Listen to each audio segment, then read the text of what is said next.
Been 4 years since the downtown mass shooting and nearly a 3-month-long trial. The shooting is Sacramento's deadliest. 6 people were killed, 12 others hurt as bars let out for the night. 3 people were ultimately charged. 1 of them died in jail while awaiting trial. You're watching the CBS 13 News at 11. I'm Ashley Williams. That hung jury stuck on the first-degree murder charges. CBS 13 is confirming through our sources. Tonight, those charges have been dropped. The jury is now set to deliberate on second-degree murder charges. And with that, we want to bring in Madison Keevee, joining us live in studio tonight. Madison, you covered this shooting 4 years ago. You've been watching all of the developments. What can you tell us tonight? Yeah, Ashley, 4 years ago, 3 months in the trial. I mean, this has been a long time coming. And the jury just simply put couldn't come to a much needed unanimous decision. And because of that, they'll go back to deliberate that needed unanimous decision, I'll say. And they'll go back to deliberate on those lesser charges. But in talking to an advocate for some of the victims' families, justice is still in the works.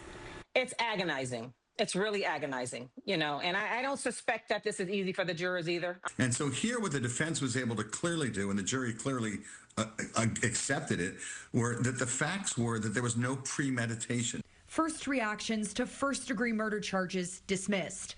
The latest in the K Street shooting trial means the jury will now consider second-degree murder charges. Sources tell CBS Sacramento. A Sacramento activist and founder of Impact, Leah Shank, has stood with the victims' families since the start and says they don't want the jury to rush their decision.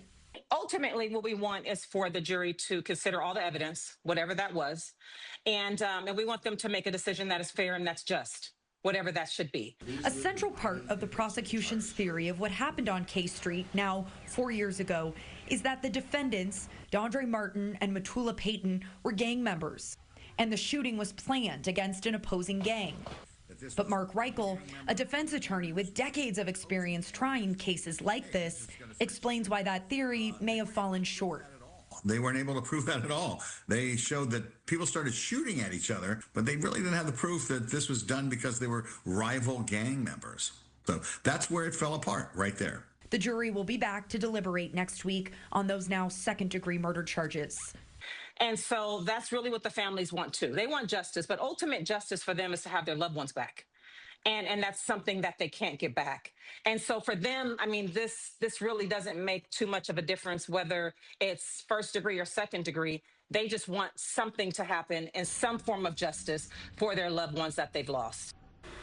Now, we have reached out to District Attorney Ten Ho and his office, and so far we haven't heard back tonight. But going from first-degree murder to second has implications on the potential sentencing. Life without the possibility of parole could be now downgraded to 15 years to life in prison again, Ashley, if they're found guilty. Yeah, Madison, major updates tonight in this case. Thank you for that.